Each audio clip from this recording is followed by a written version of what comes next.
Ladies and gentlemen, boys and girls, welcome back to Sports Talk with Austin, your daily dose of sports and entertainment. And today on the show, it is that time of week again. It is Sunday, meaning the AP polls have came out, and I'm here to break them down for you as we are officially in week 11 of the AP polls, and I'm here to give you my reactions and thoughts to this week's AP poll. And plus, we'll have college football rankings on Tuesday, so the AP really isn't an indicator of where everybody's going to be. But let's see where the AP committee put everybody. So at number one, you still got the Georgia Bulldogs, who are coming off a 30-21 win over the Missouri Tigers on Saturday. A very impressive win for the Dogs. It was a lot closer than I think a lot of people anticipated, especially Missouri fans and maybe even Georgia fans because Georgia, last year almost slipped up in this game, but it was on the road. A lot of people thought since Georgia's at home, they should get it done.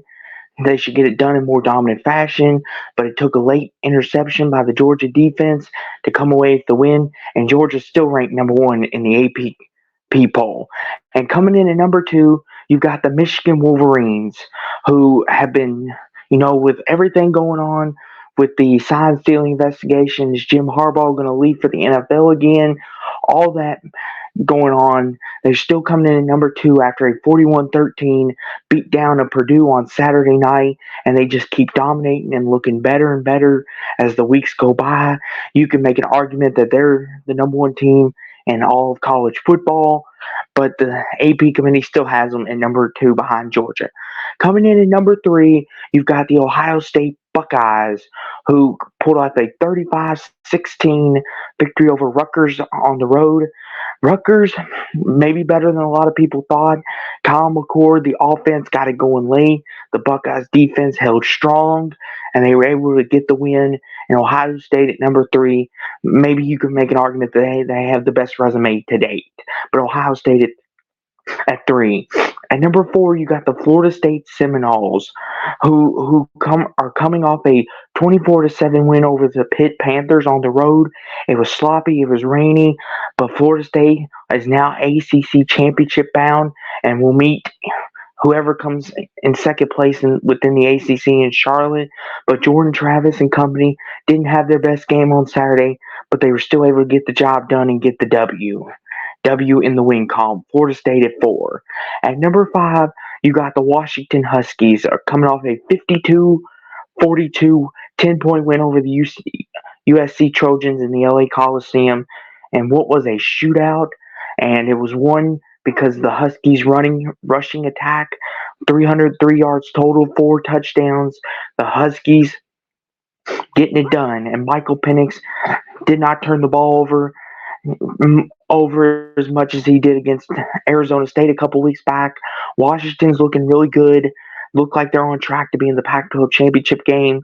And the Huskies coming in at number five. And at number six, you've got the Oregon Ducks, who are coming off a 63-19 demolishing of the Cal Berkeley Bears, who USC gave up 49 to. Oregon did not let any of that happen. Bo Nix, the offensive line gave him all the time in the world. The Ducks defense seems to be getting better as the weeks go on ever since that Washington loss. And Oregon may be the most complete football team to date. But the AP committee still has them at number six. At number seven, you got the Texas Longhorns, who survive a 33-30 overtime scare against Kansas State. Stayed at home, almost lost it, but they were able to get it done thanks to the fourth down stop. And Texas is number seven in this week's AP poll. Texas almost came close to blowing it, but they didn't, so great job for them. And at number eight, you've got the Alabama Crimson Tide coming off a 42-28 victory over the LSU Tigers. And, what was arguably one of the most crucial games of the season, not only for Alabama, but for LSU if they wanted to repeat possibly history of last year. But Bama clobbered them. Once Jaden Daniels went out, Bama put full pedal to the gas and showed why they were the better team this time around.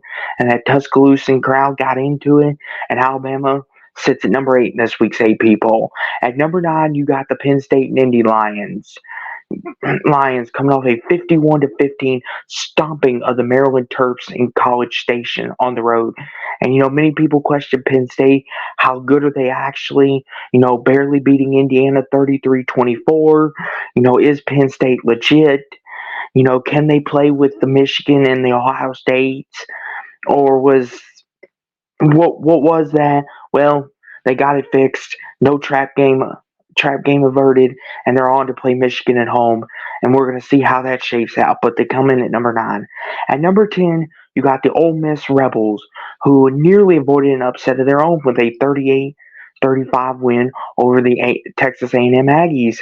If it hadn't been for Texas A&M missing the last second field goal, Ole Miss would have been playing in overtime against Texas A&M, and then who knows what would have happened. But they avoided the trap game as well, and they got number one Georgia next weekend.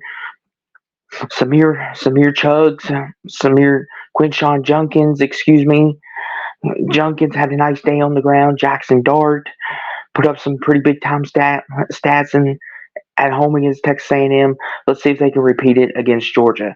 But they're at number 10 this week. At number 11, you got my Louisville Cardinals, who are coming off a 34-3 demolishing of the Virginia Tech Hokies, who had been one of the red hot teams in the ACC, still fighting for sole second place possession within the conference. But overall, we did what we were supposed to. Isaac Garindo had a big day on the ground. Jack Plummer wasn't asked to do much. Our defense was suffocating. We made sure Virginia Tech's quarterback Drones couldn't be as mobile as he should have been in that he's been in games past. But we got Virginia on a short week. Can't look ahead to Miami or Kentucky. Got to get it done with everything still in our hands. But we come in at number 11. Go Cards. And at number 12, you got the Oregon State Beavers coming off a 26-19 victory over the Colorado Buffs. And what a thriller it was in Boulder. But DJU, Yui Undulele, and the Oregon State offense did just enough. And the defense held the explosive Buffs offense in check. And Oregon State comes at number 12 off an impressive win on the road. At number 13, you got the Utah Utes, who are coming off of a 55-3 beatdown over Arizona State. Utah seemed to find their offense in this game. Seemed to look like they had things working, and Bryson Barnes' company looked comfortable. They got a big date with Washington on the road next weekend. Still a lot to play for if you're Utah. At number 14, you've got the Tennessee Volunteers, who are coming off a 59-3 thrashing of the Yukon Huskies. Joe Milton, the offense, they were able to get a lot of their backups in, get some touchdowns out of them. Tennessee did business as normal. They got a date with Georgia in a couple weeks, and they still got a couple more. They got Georgia in a couple weeks, so we shall see what lies in their future. But they're at 14. And at number 15, you got the Oklahoma State Cowboys, who, what an incredible turnaround for them. After losing to South Alabama, they're able to rattle off 5 in a row, and they got a 27-24 win in the last edition of the Bedlam rivalry, and they were able to get the last laugh on the Sooners and ruin their CFP hopes and possibly ruin their Big 12 title hopes as well.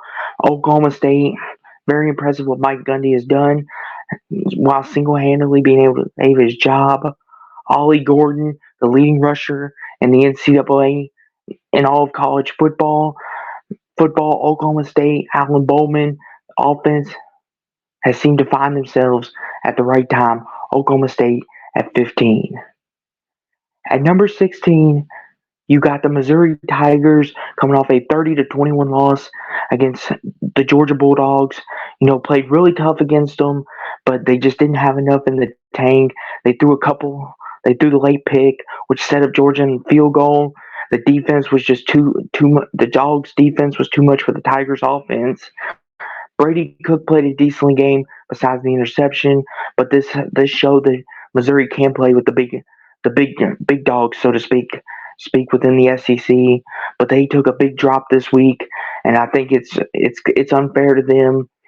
But they played a heck of a game, and they should still be pretty high considering they played the number one team in the country within the AP poll, Georgia, and hung on for as long as they did. And at number 17, you got the Oklahoma Sooners, who came off a 27-24 loss to Oklahoma State in the last edition of the Bedlam rivalry. And with this second loss after the loss with Kansas last week and now back-to-back losses, Oklahoma seems their CFP hopes have all but faded away. Their Big 12 title hopes are still within front of them, even though they do not own tiebreakers over two teams who've currently hit their stride here as of late. Oklahoma, they got a lot of work to do. They got they got BYU this weekend. Hopefully, they can get things going again. But Oklahoma at 17. At number 18, you got the LSU Tigers, who are coming off a 42-28 loss to the Alabama Crimson Tide. You know, Jaden Daniels got hurt late in the ball game. LSU's defense wasn't doing them any favors, but they kind of got the Missouri treatment. Even though they were ranked highly, they got dropped. Although you can make one case that you can keep them a little higher as well. But although LSU, this was their third loss of the season, so therefore you kind of have to drop them. But LSU at 18. At number 19, you got the Kansas Jayhawks. Jayhawks coming off a 28-21 win over the Iowa State Cyclones, and Jason Bean and the Jayhawks are rolling. They got the big top 10 upset win at home over Oklahoma, and they keep it rolling in Ames, Iowa. The Jayhawks control their destiny to make it to the Big 12 title game. They still got a chance with two losses because they own tiebreakers over Oklahoma, now Iowa State. Now can now the only thing for them is they don't own tiebreaker over Oklahoma State, but who knows in the world of college football. But Kansas at 19. At number 22, you've got the Tulane Green Waves coming off a 13-10 defensive battle against East Carolina. Tulane, Michael Pratt, and the Tulane Green Waves look like they're trying to repeat success of last year and maybe be the group of five representative in the NY6 Bowl.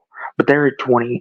At number 21, you got the James Madison Dukes, who are not eligible to go bowling, but they are 9-0, still undefeated, keeping the undefeated streak alive and playing some really great football.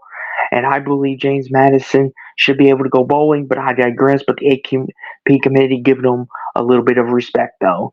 At number 22, you got the Notre Dame Fighting Irish coming off a 31-23 loss to Clemson on Saturday in Death Valley. Sam Hartman throwing for a buck 47, two interceptions. You know, Estime had a good game, but just bad play calling for Notre Dame caught up to him after a big win over USC, and then the thumping of Pitt. It finally all caught up to him. And maybe Notre Dame, that's why a lot of people have a hard time picking Notre Dame, including myself, because they seem to cannot keep it going for long periods of time. But they kept Notre Dame at 22, which I know could be very questionable because they're 7-3, and their best win is USC, who's no longer in the top 25. But this is where the AP committee decided to put them. At number 23, you got the Arizona Wildcats. Jed Fish has got his team at 6-3 and bowl eligible and playing some of the best football in the Pac-12 next to Oregon and Washington. Noah Fafita, who came in for Khalil, who came in, and everyone thought, is he just going to be Mr. October?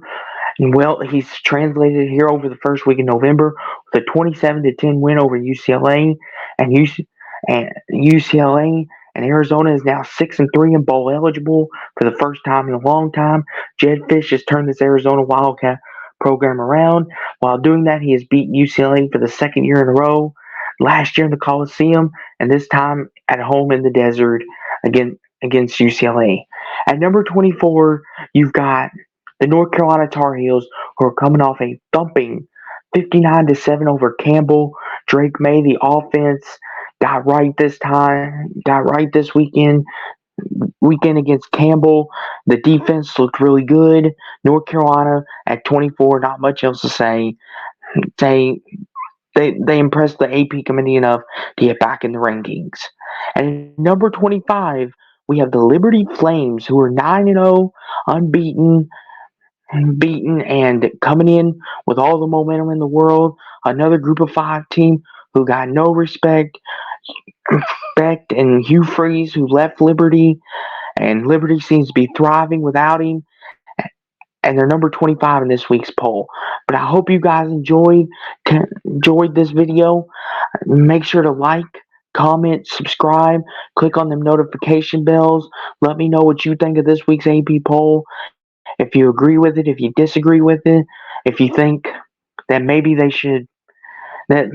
AP poll is not always an indicator, but let me know down in the comments. But make sure, once again, hit the like button. It really helps out the algorithm and it lets me know that I'm doing a good job on my end. Make sure to comment, make sure to subscribe, do all that great stuff, everybody. But this has been Sports Talk with Austin, and I'm out this thing. Peace.